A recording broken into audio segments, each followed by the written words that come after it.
creo que luchar contra el signo de los tiempos es imposible, ¿no? Y por eso tarde o temprano tenían que surgir, como hay páginas de colectivos de todo tipo, de ciclistas, de corredores, pues lógicamente los policías, al margen de la organización oficial, tenían que juntarse. Al final es un colectivo profesional más, con las particularidades que el Estado les da, la fuerza y las herramientas necesarias para hacer cumplir la ley, pero al fin y al cabo son un colectivo más de profesionales y creo que, eso sí, gestionadas con precaución, gestionadas con mucho más rigor y con mucho más celo que cualquier otra página, creo que no son solo, yo creo que son imprescindibles, ¿no?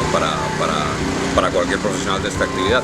Y además, eso que dicen las administraciones siempre, los políticos, de que hay que buscar una mayor coordinación entre todos, bueno, pues al final la coordinación, yo por lo que he aprendido en el trato con la policía, se hace persona a persona, y si tú te llevas bien si tú eres un policía nacional y te llevas bien con las guardias de tu zona, pues saldrán bien las cosas, ¿no? Si estás en estupefacientes en Guardia Civil y tienes que hacer una operación conjunta con policía, pues te llevarás bien.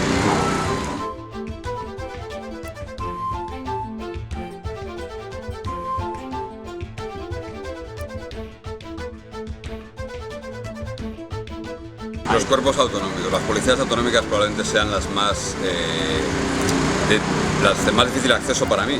Tiene su lógica, yo vivo en Madrid, aquí no hay policía autonómica, pero creo además que se gestionan, son muy jóvenes, hasta la más veterana es muy joven, y todavía tienen esa tendencia al meterse en una cápsula, al meterse en un caparazón, que tenían también la Guardia Civil, la Policía Municipal y la Policía Nacional en sus primeros tiempos, ¿no? Creo que todavía tiene que llegar esa apertura, el no solo recurrir a la prensa cuando tienes que vender una operación muy bonita y cuando tienes que dar un vídeo cuando liberas a un chaval secuestrado y es una imagen que le llega a todo el mundo, o cuando tienes una asesina y sacas a tus 4 mozos de escuadra más pintones y los paseas por deteniendo a esa señora, ¿no? Yo creo que llegará ese momento, estoy seguro, pero los cuerpos al final, los cuerpos policiales y la prensa estamos obligados a convivir, y estamos obligados a convivir no solo con cierta paz, sino con cierta armonía.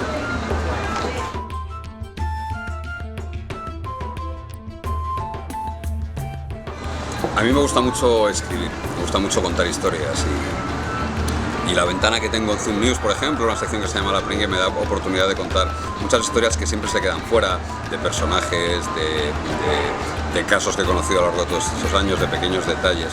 Lo que pasa es que cada medio tiene su particularidad. El programa de radio que hago, Territorio Negro, pues no me ha dado más que alegrías. Nos impuso el premio Policía de hace 2 años, es un programa que no para de crecer, y luego la televisión es un medio poderosísimo. La televisión uno no es consciente cuando está allí delante de la cámara y cuando está haciendo el programa del poderío que tiene ese medio, ¿no? de a toda la gente que llega, y sobre todo una cosa que es preocupante, que es el plus de credibilidad que te da salir en la televisión. Parece que uno, porque está en la televisión, va a tener razón en todo, y de verdad que yo me equivoco a diario, seguro, y como yo, pues todos los que salimos delante de la televisión.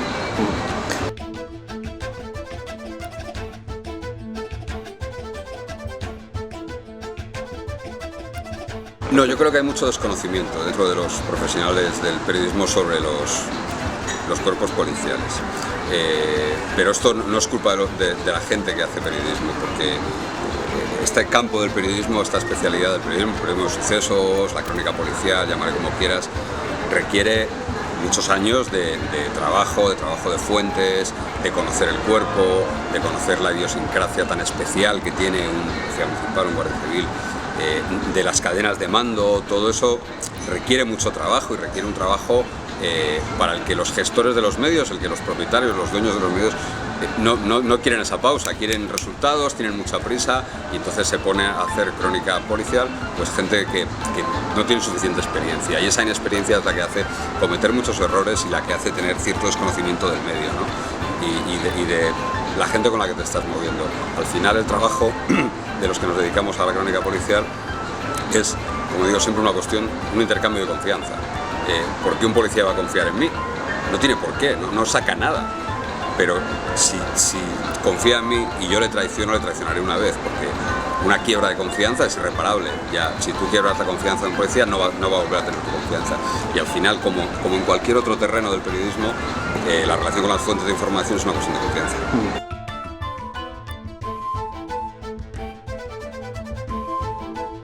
Bueno, yo soy ya viejo, soy un periodista viejo y sobre todo veterano, y yo tengo mis códigos y creo que uno de los problemas que tiene el periodismo es esa falta de códigos. Había un dicho hace muchos años en el periodismo que era: en el pan como hermanos, en la información como gitanos.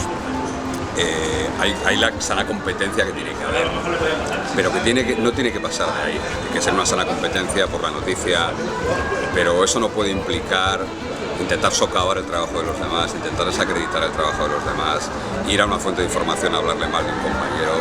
Tiene que haber una sanísima competencia, porque al final estamos en medios distintos y tú rivalizas por dar la noticia antes o por tener mejor información, ¿no? Si tú a un policía nacional, a un policía municipal y a un guardia civil les dices que prefieren que sea el cuerpo hermano el que enganche la droga o el que pilla a los atracadores, ¿qué te diría? Pues lo mismo, que hombre, no te vas a liar a tiros con él, pero prefieres cogerlo tú.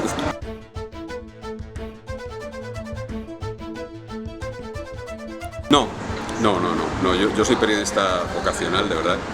Soy hijo, soy nieto, soy hermano de periodistas, y me gusta mucho lo que hago y me gusta mucho contar historias, básicamente. Yo me hice periodista para contar historias, para ir a los sitios, ver lo que pasaba y contarlo luego, ¿no? Es así de sencillo, creo que mi trabajo se tiene que limitar a eso. Sí que he aprendido y sigo aprendiendo cada día infinidad de cosas de los cuerpos policiales, ¿no? El trato con ellos, el trato todos estos años me han permitido tener amigos incluso en los cuerpos policiales, y creo que es un privilegio el haber tratado con tantos de ellos, el haber conocido un poco más, al margen de la imagen que se da al exterior, de la imagen que puede dar una televisión, un reportaje, el poder profundizar un poco más en ellos, el poder contar con amigos en los cuerpos. Creo que es un privilegio. Yo siempre digo que en mi trabajo lo más bonito y lo más interesante de mi trabajo es que en cualquier otro trabajo no tienes esta oportunidad. No tienes oportunidad de conocer gente tan interesante y no tienes oportunidad de conocer lo peor de la sociedad, porque yo muchas veces he conocido lo peor, a la peor escoria, a la peor basura que hay en la sociedad, pero he conocido a lo mejor, ¿no? He conocido a gente que, por un sueldo, por cierto, sensiblemente inferior al mío, yo lo único que tengo que hacer es ir a la tele, contar historias, o ir a la radio, contar historias, ¿no? Esa gente que tiene un sueldo muy inferior al mío no duda ni un instante en poner su vida al servicio de los demás. Y cuando digo su vida, en perderla, ¿no? Como hemos visto desgraciadamente últimamente.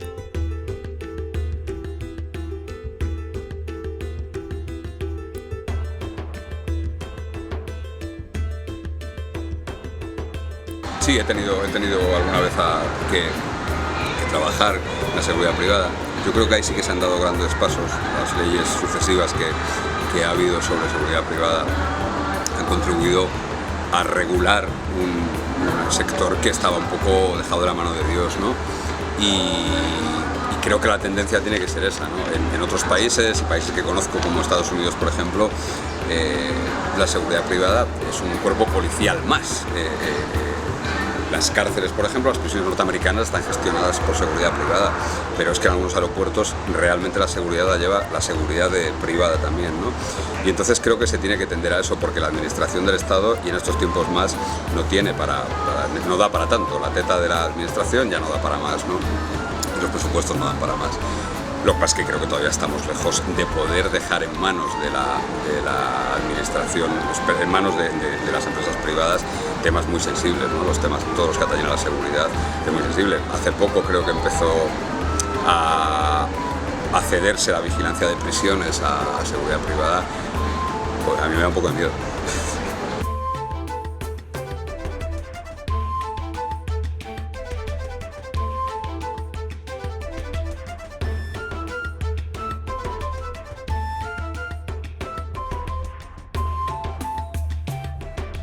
Mira, un día hace poco escribí una pringue que se llamaba Que no es país para héroes.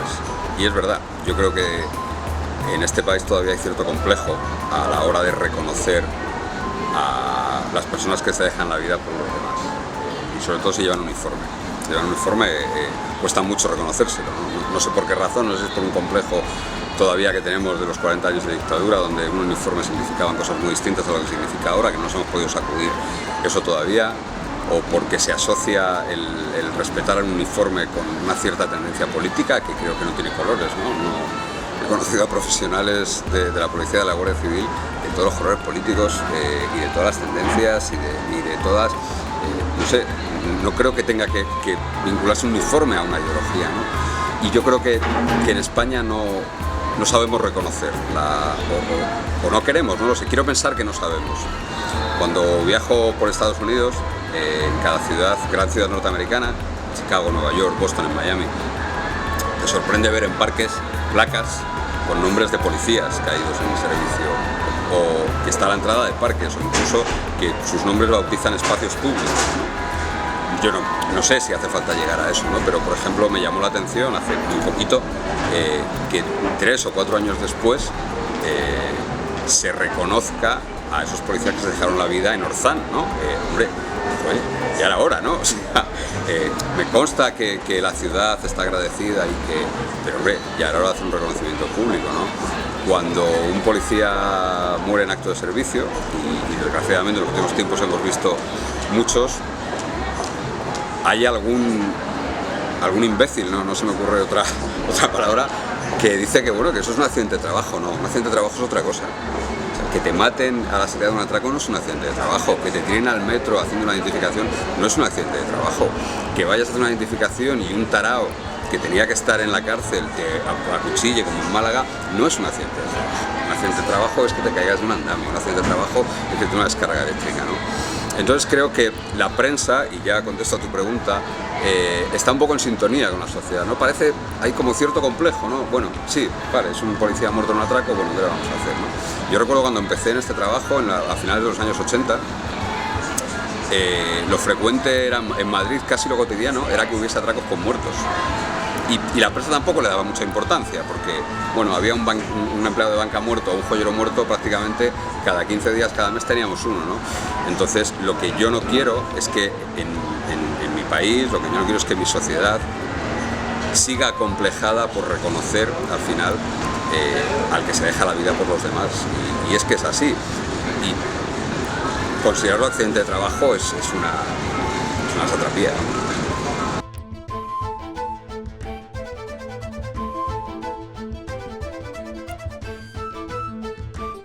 Voy a contar una historia divertida. Yo, como te he dicho antes, soy hijo y nieto de periodistas, ¿no? Lo que pasa es que mi abuelo murió cuando yo era muy pequeñito y apenas lo conocí, pero mi padre estuvo muchos años en un periódico, en el diario Pueblo, que estaba en la calle Huertas de Madrid. Y entonces yo los viernes, cuando salía del colegio, me llevaban allí al periódico y me tiraba pues hasta la 1, las 2 de la madrugada, porque todos los periódicos cerraban muy tarde.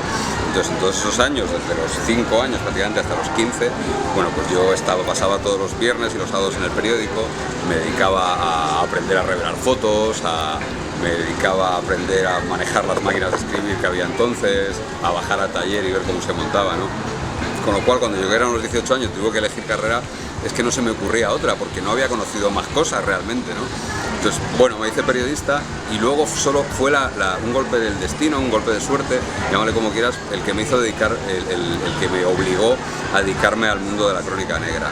Yo empecé a trabajar en un diario ya extinguido, ya desaparecido, que se llama El Diario Ya, y empecé a trabajar haciendo cultura y espectáculos, y al poco tiempo, a los 6 meses, la persona que hacía Sucesos se marchó del periódico a otro diario, al diario El País concretamente.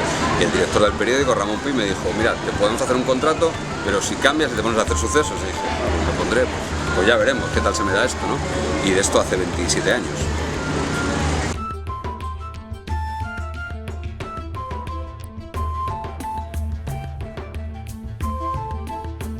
Mira, probablemente por la relación personal que tuve con ellos, probablemente por la crueldad de los criminales, probablemente por lo que supuso para esa familia. El secuestro de Anabel Segura ha sido de los casos que más me han marcado a mí, ¿no? Por esa crueldad de estar durante mucho tiempo pidiendo dinero por un rescate cuando habían asesinado a Anabel en el mismo día, ¿no? Por la investigación que en aquel momento, estamos hablando de principios de los 90, no había precedentes de una investigación similar en España, ¿no? Ahora, después hemos tenido muchos, y la última gran operación policial, que es la del Pedasta de Ciudad Lineal, ha contado pues, un poco con elementos que ya tenía aquello, ¿no? En aquella operación se pusieron micrófonos dentro de la casa. En aquella operación recuerdo que en un pueblo de Toledo había un puesto de observación desde la Torre del Campanario, se activó y se coordinó desde varias unidades policiales todo aquello.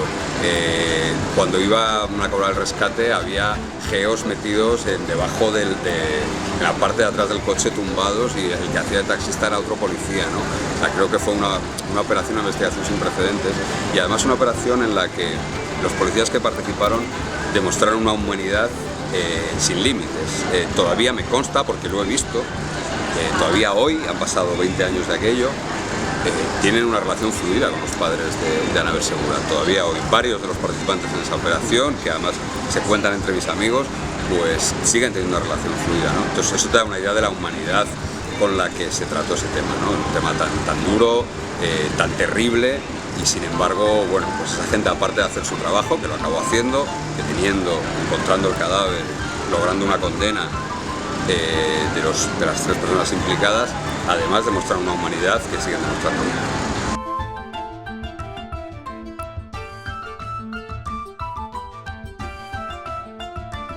Sí que he podido aportar alguna vez, pero no porque yo sea especialmente listo, ni mucho menos, todo lo contrario, sino porque a veces, como periodista, tienes acceso a más información, pero no porque vayas más allá, sino porque la gente confía más en ti o te hace depositario de datos que a la policía no se atreve a hacerle depositario, ¿no? O tú estás especializado en un asunto, en un tema, y la policía, bueno, pues recurre a ti porque conoces ese tema, ¿no?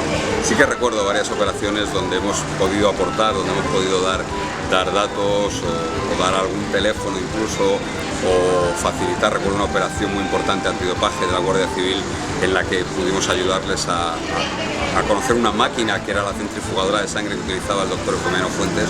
Bueno, pues sí que ha habido, y ya está, y creo que es lo normal además. O sea, esto no merecen medallas ni nada, sino que es lo normal. Tú tienes a tu disposición una información que crees que puede facilitarle la vida a quien está investigando, pues es tu obligación, no como periodista, sino como ciudadano.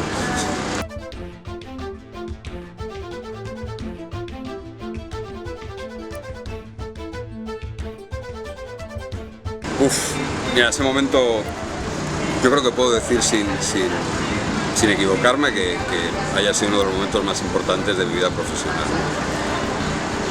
Primero por quién llegó esa medalla. Esa medalla no es una propuesta ni de la Dirección General de la Policía, ni del Servicio de Prensa, nada parecido. Esa medalla fue propuesta por un grupo, por una sección más bien de la Consejería General de Policía Judicial, de la UDICO, por la sección de estupefacientes concretamente, y por UDICO, y fue propuesta por policías, por inspectores, por oficiales, a los que yo conozco hace un montón de tiempo, con los que he trabajado mucho, que he contado muchas historias suyas, y claro, eso para mí tenía un plus de valor, ¿no?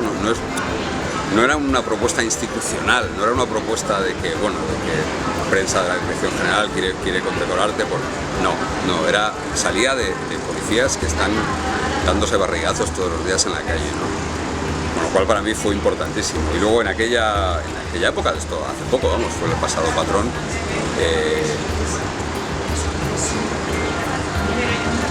me hizo conocer y me hizo pensar mucho precisamente en esos días, en ese reconocimiento, en muchos policías y en muchos compañeros a los que he tenido la oportunidad de conocer muy bien, y que nunca han tenido un reconocimiento como ese, ¿no?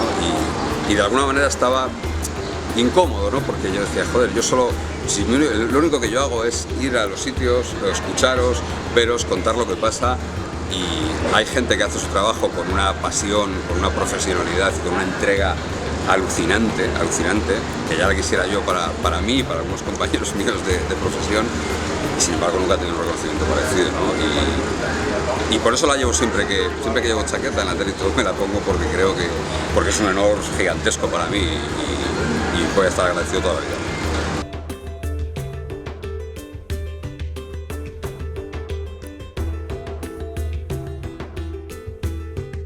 Es que la capacidad de asombro es una de las cosas buenas que tengo yo, no se acaba para mí.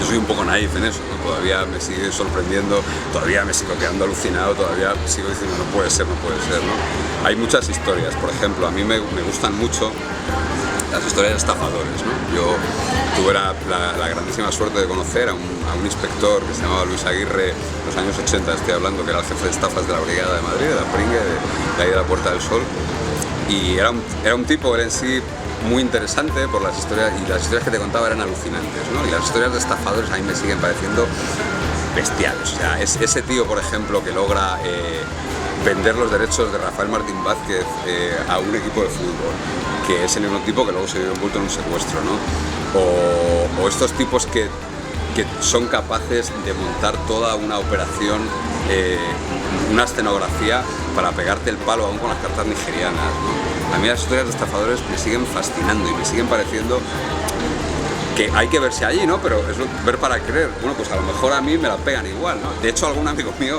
me ha venido contando un día que ha estado con unos señores que decían que le daban que con un líquido cambiaban los billetes. Y decía, un momento, tío, que no sabes lo que es eso, ¿no? Bueno, pues es una persona, esta era una persona normal y se estaba tragando la historia, ¿no? Con lo cual, es además un tipo de delincuencia, no voy a decir que sea simpática porque ha creado muchos problemas y ha creado agujeros gigantescos a la gente, pero hombre, no es una delincuencia no violenta y que tira de talento, ¿no? Y al final, bueno, pues la ves con una media sonrisa, ¿no? Aunque hace un daño gigantesco también, pero entre un atracador, desde luego, y eso, pues prefiero al estafador.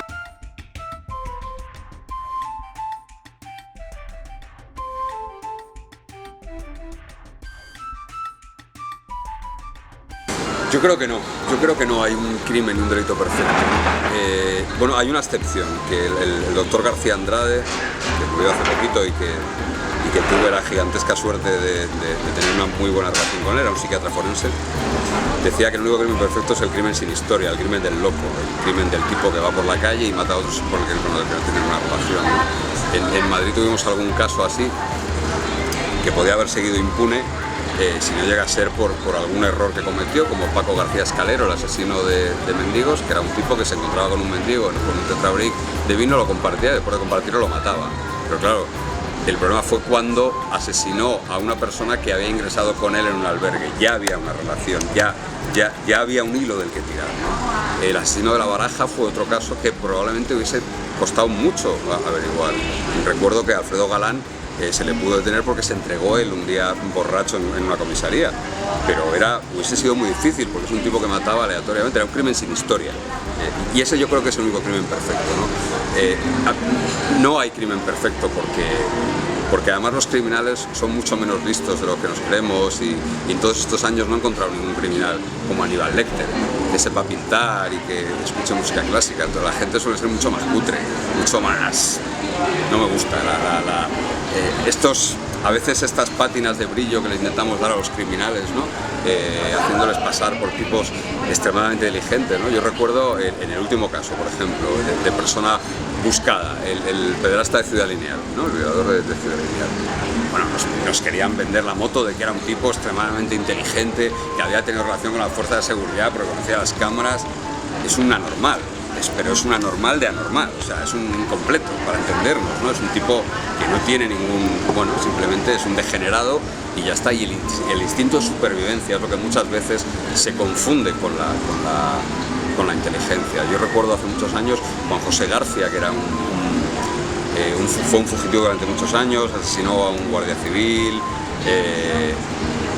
se intentó envolver a Juanjo García de una leyenda de tío extremadamente inteligente, lo que era un superviviente, y la supervivencia te hace a veces parecer otra cosa.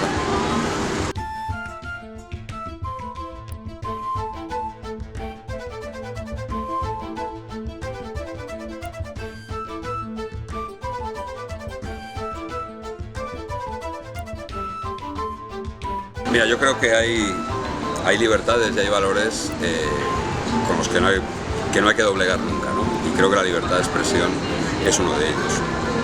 Porque ha costado mucho conseguirla en Occidente. Porque ha costado mucho para que una democracia sea perfecta tiene que haber libertad de expresión. Y creo que hay valores a los que no debe renunciar el mundo occidente, para entendernos, ¿no? Si empezamos por... Yo aquí soy un poco fundamentalista en esto que te voy a decir, pero lo pienso realmente así, ¿no? A mí me pareció muy miserable cuando en el año 2006 el Jyllands-Posten, el periódico danés, publicó esas caricaturas de Mahoma, yo creo que hubo un vergonzante silencio de mucha gente, un vergonzante silencio de caricaturistas españoles que piden luego mucho por cualquier causa perdida, pero sin embargo fueron incapaces de ponerse al lado de esos dibujantes o de hacer una caricatura de Mahoma.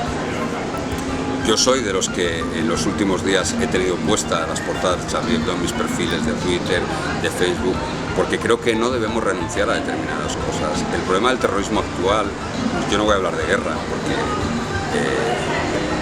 las guerras, y parodiando, citando a una de mis series favoritas, a The Wire, la diferencia es que las guerras se terminan. Yo creo que esto va a costar mucho que termine. El conflicto que hay, que no es más que hay unos señores, unos terroristas que nos quieren devolver a la época de la Edad Media, a los que les molesta que las mujeres voten, que las mujeres conduzcan, y a los que nos molestan que no seamos gobernados por ninguna autoridad teocrática, sino que seamos gobernados por nuestra democracia, pues no hay que renunciar a esa libertad de expresión, no hay que renunciar. Entonces yo seguiré escribiendo lo que me dé la gana y yo seguiré poniendo en mi perfil de redes lo que me dé la gana y creo que debe seguir habiendo toda la sátira contra todo, ¿no?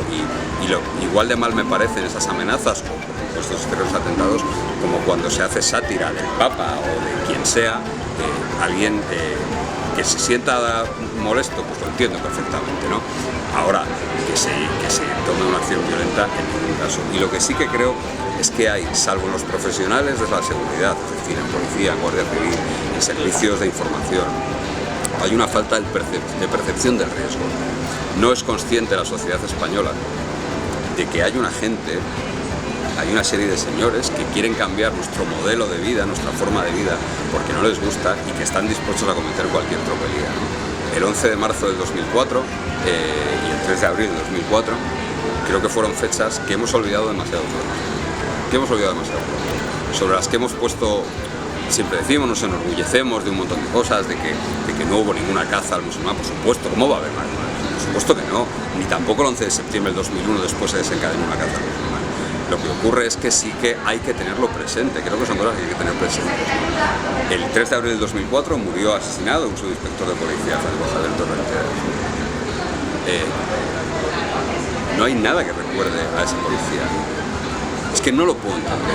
De verdad, sinceramente, es una de las cosas que más me duelen. Es un caso además que tengo cercano porque he conocido a su familia y no puedo entender que de ese crimen, que de los 191 muertos de los trenes, se haya tapado tan pronto todo, se haya olvidado tan pronto todo. Yo no digo estar continuamente recordando el 11 de marzo y continuamente haciendo homenajes o yendo a poner flores todos los días a Atocha, ¿no? Pero sí tenerlo presente, sí tener presente que desde hace muchos años hay una gente que no le gusta nuestra vida y que quiere cambiarla. Y que quienes son los garantes de que no la cambien son las fuerzas de seguridad. Y que una de esas personas murió precisamente por mantener nuestro sistema de vida. Y ese mensaje, esa lectura no lo hace nadie.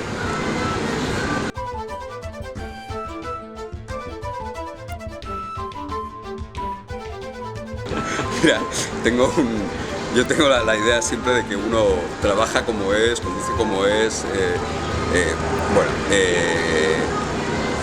Soy una persona muy dedicada a su profesión, tengo familia, tengo 2 hijos también, con los que me lo paso muy bien.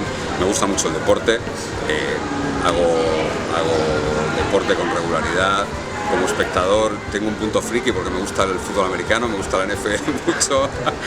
Voy a ver baloncesto también, soy del Real Madrid y básicamente lo que trato es de que el día que desaparezca de aquí, de que el día que me vaya de aquí, bueno, pues que cuando alguien se acuerde de mí, pues ponga una media sonrisa y ya está, y diga, coño, pues no era mala gente, ¿no? Y ya está, y yo creo que ese es el paso que tenemos que dejar todos y nada más. Os agradezco un montón, de verdad, la entrevista, la oportunidad de hablar con vosotros y os deseo buen servicio a todos.